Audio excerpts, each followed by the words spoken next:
Assalamualaikum warahmatullahi wabarakatuh. Kita lanjutkan materi kita untuk kuliah di mata kuliah arsitektur dan organisasi komputer, yaitu mengenai sistem bus. Baik, sebelum kita masuk ke apa itu sistem bus, kemudian jenis-jenisnya sistem bus ini apa saja, kita akan bahas dulu mengenai konsep dari program, gitu ya. Jadi, konsep program yang pertama adalah sistem hardwired gitu ya, kemudian tidak fleksibel. Perangkat kerasnya pun bersifat general purpose. General purpose ini artinya bisa digunakan secara umum, dapat mengerjakan fungsi apapun apabila dia mendapatkan sinyal kendali yang cukup gitu dan sinyal kendali yang sesuai. Sehingga dari segi perangkat kerasnya atau mungkin kabelnya tidak perlu ada yang namanya proses perangkaian ulang. Cukup yang dirubah adalah proses pemberian sinyal yang diberikan ke perangkat kerasnya. Jadi seperti itu yang dimaksud dengan konsep program. Kemudian yang berikutnya, apa itu program? Yang pertama adalah program ini berupa himpunan langkah. Nah, jadi pada saat kita akan membuat suatu program, khususnya mungkin pemrograman komputer, kita harus tahu dulu pemrograman yang akan kita buat kira-kira stepnya atau langkah-langkah secara berurutannya seperti apa atau secara sekuensialnya seperti apa. Kemudian di setiap langkah ini nanti kita akan transformasi ke dalam bentuk operasi aritmatika atau bentuk logika. Sehingga nanti sistem komputer akan paham apa yang harus dia kerjakan sesuai dengan apa yang kita perintahkan. Nah, kemudian untuk bisa membuat program tersebut dijalankan oleh suatu perangkat keras komputer, ini dibutuhkan sinyal kontrol yang nantinya akan menghubungkan ke perangkat keras komputer. Seperti itu. Kemudian di sini kita akan bahas mengenai fungsi dari control unit. Yang pertama, pada setiap operasi biasanya nanti akan ada kode unik. Ini kita sedang membahas mengenai pemrograman khususnya assembly ya. Nah, untuk kode yang dimaksud di sini misalkan move. Move ini adalah untuk mengcopy data, begitu biasanya pengkopian ini dilakukan atau ditujukan ke salah satu register. Kemudian ADD apabila kita ingin melakukan operasi aritmatika berupa penjumlahan.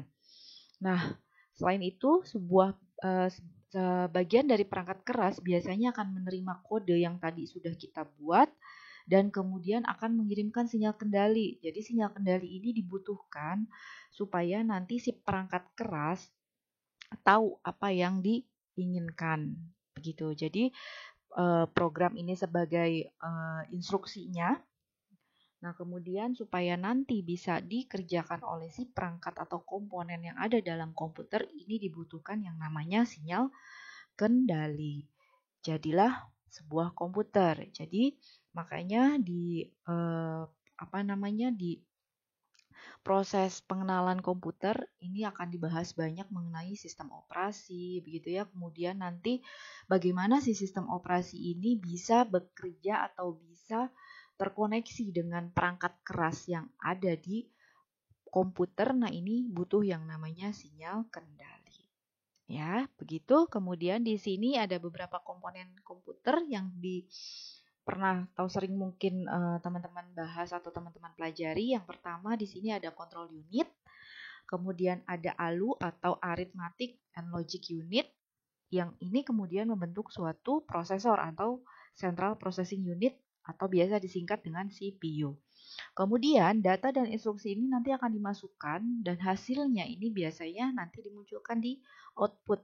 Jadi nanti data dan instruksi ini berupa input, kemudian diolah oleh si prosesor atau CPU, kemudian hasilnya akan dimunculkan di perangkat output.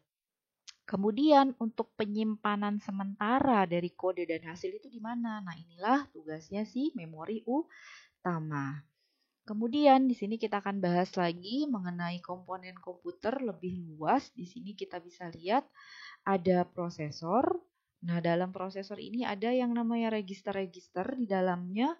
Kemudian di sini ada modul input-output atau biasanya kita singkat menjadi modul I/O. Kemudian di sebelah kanan ini adalah memori utama. Nah, di bagian bawah ini sudah ada penjelasannya apa itu program counter, register instruksi gitu ya. Kemudian siapa yang menghubungkan ketiga komponen ini? Yang menghubungkan adalah sistem bus. Nah, kita akan fokus di satu bagian ini yaitu sistem bus ya. Nah, di sini kita akan bahas dulu mengenai apa sih yang dimaksud dengan koneksi. Jadi intinya, kenapa yang namanya koneksi dibutuhkan? Karena memang tadi kita bisa lihat beberapa komponen itu terpisah gitu ya. Supaya bisa saling terhubung satu sama lain, maka kita butuh yang namanya koneksi.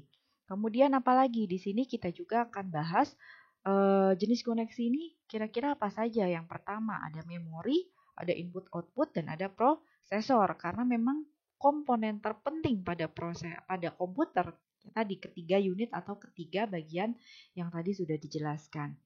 Nah, di sini kita akan bahas dulu mengenai koneksi memori. Jadi di sini untuk koneksi memori dia punya tugas-tugas. Yang pertama menerima dan mengirimkan data. Kemudian yang kedua menerima alamat atau lokasi. Ya ibaratnya kalau kita mau mengirimkan surat, nah biasanya yang dicari oleh si pengirim surat apa? Alamatnya begitu ya. Jadi nanti akan dikirim kemana surat itu atau memastikan bahwa paket atau suratnya sampai. Nah, ini pasti yang tracing adalah alamatnya. Kemudian di sini adalah yang ketiga yaitu penerimaan sinyal kendali. Sinyal kendali yang tadi sudah disampaikan bahwa pemrograman ini butuh dikoneksikan dengan perangkat keras. Nah, siapa yang nantinya bertugas? Nah, inilah tugasnya si sinyal kendali. Contohnya sinyal kendali diantaranya adalah pertama read atau proses pembacaan, kemudian write atau penulisan, dan timing. Nah, timing ini proses terjadinya satu siklus. Nanti kita akan bahas waktu yang dibutuhkan oleh si komputer untuk melakukan satu siklus. Kemudian yang berikutnya koneksi input output. Nah, di sini ada beberapa yang harus dipahami. Yang pertama adalah kita akan bahas dari sudut pandang prosesor dengan memori ya. Yang pertama untuk koneksi output. Nah, koneksi output ini fungsi utamanya adalah untuk menerima data dari komputer. Kemudian yang kedua adalah mengirim data ke peripheral. Peripheral ini adalah lingkungan di luar komputer. Kemudian untuk yang input, nah ini kebalikannya, menerima data dari peripheral atau yang kedua mengirim data ke komputer. Jadi ini adalah fungsi utama dari koneksi input output atau koneksi I/O. Nah, di sini fungsi yang lebih khususnya lagi yang pertama, si koneksi input output ini berfungsi untuk menerima sinyal kendali dari komputer, kemudian mengirim sinyal kendali ke peripheral, misalkan contohnya adalah memutar disk begitu, kemudian menerima alamat dari komputer. Nanti di sana ada nomor-nomor portnya. Jadi sebenarnya tidak sesimpel yang kita bayangkan begitu. Kalau kita sekarang mungkin tinggal klik-klik saja begitu semua sudah bisa berjalan dengan lancar. Tapi ternyata di balik itu proses pembuatan atau konstruksi dari komputer ini sangat rumit sekali ya. Kemudian terakhir adalah pengiriman sinyal interupsi. Yang berikutnya adalah koneksi CPU atau prosesor. Nah, di sini dia punya 4 fungsi pokok. Yang pertama, membaca instruksi dan data, kemudian menulis data, kemudian mengirim sinyal kendali ke unit lain, dan yang terakhir adalah menerima dan menangani interupsi. Nah, ini biasanya. Jadi karena memang prosesor ini adalah elemen pengolah data, nah ibaratnya otaknya manusia. Nah, dia pasti nanti akan berkaitan langsung dengan penerimaan atau penanganan suatu interupsi. Nah, ini sangat penting sekali untuk koneksi CPU atau prosesor ya. Kemudian, nah ini kita akan baru masuk ke apa sih yang dimaksud dengan sistem bus. Nah, yang pertama, sistem bus ini merupakan jalur komunikasi begitu yang menghubungkan dua atau lebih piranti atau komponen atau unit yang tadi sudah kita bahas ya.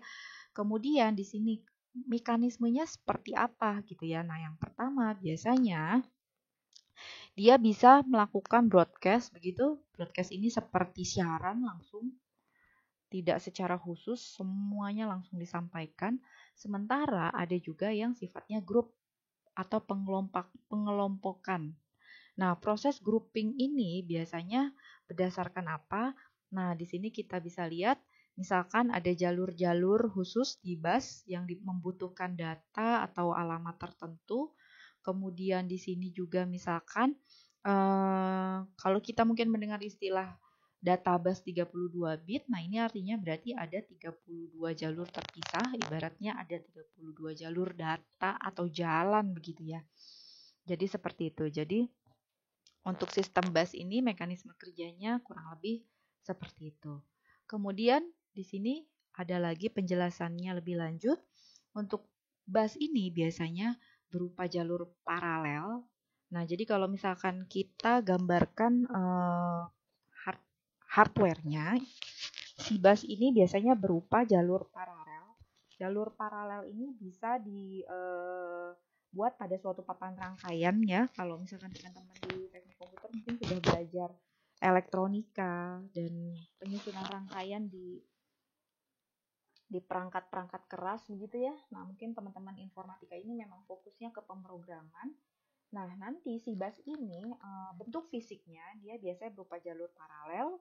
Di sana ada kabel-kabel biasanya berupa pita. Nah, nanti ini bisa dihubungkan berupa konektor garis. Contohnya mungkin kalau teman-teman sudah pernah membongkar isi dari casing komputer. Nah, di sana ada motherboard. Nah, di sana contohnya ada PCI. Nah, di sana biasanya juga ada kabel-kabel yang koneksinya khusus, nggak sembarang terhubung ke komponen-komponen yang kita mau begitu ya. Jadi kabel warna apa, hubungannya kemana, dan sudah ada port-portnya. Jadi seperti itu. Itu mendeskripsikan bus. Ya, jadi kalau misalkan kita mau jalan, kita butuh jalan raya. Kalau kita mau naik mobil atau naik motor untuk nyampe ke satu tempat kita butuh jalan raya. Nah, sama di sistem komputer supaya datanya bisa nyampe ke tujuan, kita bisa ngambil data, dia juga sama, dia butuh jalan, dia butuh jalur. Nah, inilah tugas atau fungsinya si sistem bus. Jadi di sana akan ada banyak sekali sistem interkoneksi dan di sini bisa bersifat tunggal, bisa bersifat ganda. Kemudian di sini ada contoh-contohnya. Nanti teman-teman silakan cari lagi mengenai contoh atau jenis dari sistem bus. Di sini nanti kita akan bahas mengenai control bus, address bus, sama data bus ya, karena kita fokusnya di personal computer dulu. Nanti kalau misalkan yang berikutnya ini ada yang nama Unibus. Nah, di sini contohnya untuk yang komputer jenis DEC PDP. Nah, kita akan bahas yang pertama, data bus atau bus data. Ini fungsi utamanya adalah untuk menyalurkan data. Ya.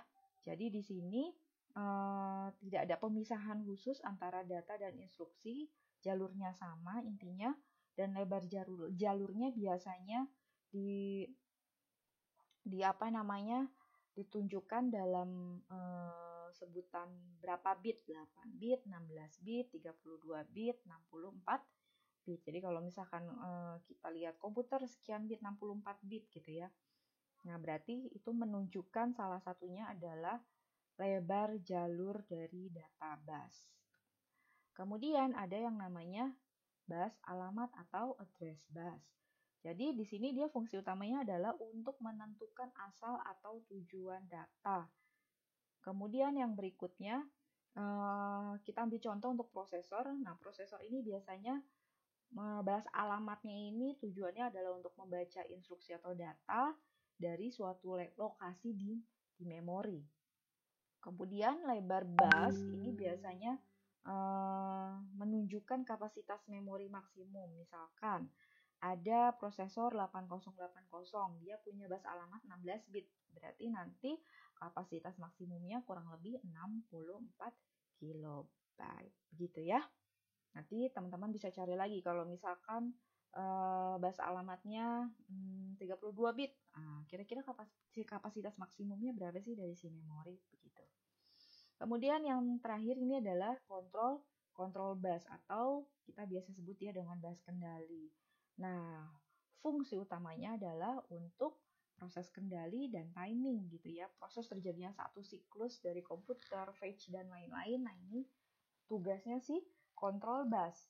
Jadi nanti untuk proses atau sinyal baca atau tulis atau read or write, kemudian permintaan dari interrupt, kemudian sinyal clock dan lain-lain, pengaturan dari satu instruksi ke instruksi berikutnya, ini adalah yang bertugas si control bus. Nah, kemudian kita bahas mengenai karakteristik bus. Jadi yang pertama, ini kita lihat dari fisiknya begitu ya. Yang pertama dedicated, yang kedua multiplex. Jadi untuk yang dedicated ini biasanya jalur data dan alamatnya terpisah. Gitu ya, jalur data dan alamat terpisah ini sebenarnya positifnya adalah tidak akan mungkin terjadi collision atau tumbukan antara data dan alamat, aman. Jadi kalau misalkan kita lihat mungkin di jalanan umum, kalau misalkan jalanannya hanya satu arah begitu, yang pertama kita ibaratkan atau analogikan jalur data.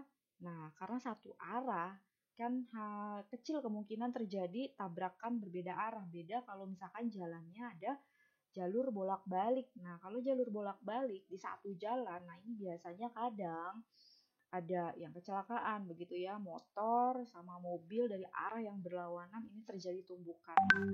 Seperti itu juga yang terjadi pada bus di komponen komputer. Untuk yang dedicated ini terpisah, keuntungannya tadi betul, dia tidak hampir kecil kemungkinan untuk terjadi collision atau tumbukan antara data dan alamat karena memang dipisah. Nah, yang kedua yang multiplex. Multiplex ini jalur data dan alamatnya nyatu. Nah, dia punya keuntungan dan kerugiannya. Keuntungannya jalurnya lebih sedikit. Yang tadi mungkin saya sebutkan bahwa secara fisik bus atau interkoneksi ini digambarkan atau dapat kita lihat dalam bentuk kabel-kabel. Gitu. Nah, kalau misalkan sistemnya dedicated, pasti akan banyak sekali kabel karena jalur data dan alamat terpisah. Sementara kalau yang multiplex karena menyatu, sehingga keuntungannya adalah jalurnya lebih sedikit, otomatis dari sistem interkoneksi secara fisiknya pun akan lebih sedikit. Tapi kerugiannya apa? Yang pertama, harus ada proses pengaturan sinyal kendali gitu ya. Sinyal kendali ini lebih rumit. Sehingga di sini mungkin bisa jadi kalau misalkan tidak bisa diatur dengan baik, ini akan menurunkan unjuk kerja atau performa dari suatu komputer. Nah, jadi seperti itu. Nah, oleh karena itu memang kalau misalkan kita lihat mungkin di contohnya begitu yang di proses pemberangkatan suatu kereta api, kadang kita berhenti di tengah jalan, ya, misalkan di beberapa titik di Manggarai. Nah, biasanya kalau kita berhenti karena dia menunggu sinyal kendali atau sinyal masuk dan keluar, karena kalau enggak khawatirnya nanti terjadi tabrakan antara satu kereta dan kereta lainnya. Sama juga dengan sistem bus pada komputer. Kalau misalkan satu jalurnya sama, gitu ya. Nah, mungkin kalau kita analogikan jalur kereta api, kalau misalkan satu kereta dapat satu jalur, sebanyak apa begitu ya jalur kereta api yang harus dibuat, banyak sekali. Nah, sehingga jalur kereta api kan paling dibikin hanya satu atau dua. Nah, kalau dulu mungkin banyak terjadi kecelakaan-kecelakaan karena ya tadi ya, proses perkembangan teknologinya masih belum baik sehingga proses pengiriman sinyal kendalinya hanya by phone. Nah, kalau sekarang sudah digital, sinyal kendali sudah terintegrasi di kereta dan akan kelihatan, oh ini sinyal masuk, kereta boleh jalan. Oh ini sinyal yang lainnya atau sinyal kereta arah balik begitu. Ini nggak boleh masuk keretanya. Ya udah, diam dulu, menunggu sinyal masuk boleh atau sinyal kereta boleh jalan. Jadi seperti itu. Kira-kira seperti itu analoginya ya. Semoga bisa dipahami. Kemudian ini adalah struktur komputer von Neumann. Nah, ini harus teman-teman pahami baik-baik begitu ya. Intinya di sini ada 3 komponen utama.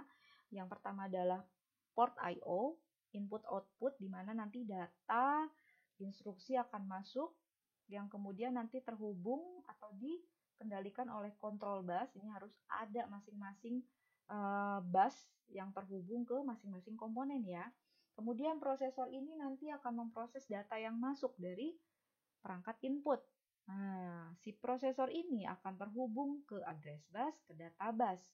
Yang kemudian nanti penyimpanan data atau hasil atau informasi sementara ini akan disimpan di suatu memori. Jadi ketiga komponen ini harus terhubung dengan address bus, control bus, dan data bus. Sementara port I/O nanti juga akan terhubung dengan yang namanya input dan output di device untuk bisa memasukkan data dan instruksi dan memunculkan atau menunjukkan hasil pengolahan data berupa informasi. Begitu kira-kira ya. Kemudian untuk skema interkoneksi dari bus, nah ini sama saja mirip dengan yang tadi. Cuma di sini kita bisa lihat komponen-komponen yang ada di komputer yang utama, misal prosesor, memori, dan I/O, ini semuanya terhubung dengan ketiga jenis bus. Ada control bus, ada address bus, ada data bus intinya ya. Baik, seperti itu yang bisa saya sampaikan. Silakan teman-teman bisa baca lebih banyak di pustaka ya. Baik. Terima kasih. Semoga bermanfaat, tetap semangat dengan kondisi perkuliahan yang masih harus kita laksanakan secara daring. Sekian dari saya, mohon maaf jika ada yang kurang berkenan. Assalamualaikum warahmatullahi wabarakatuh.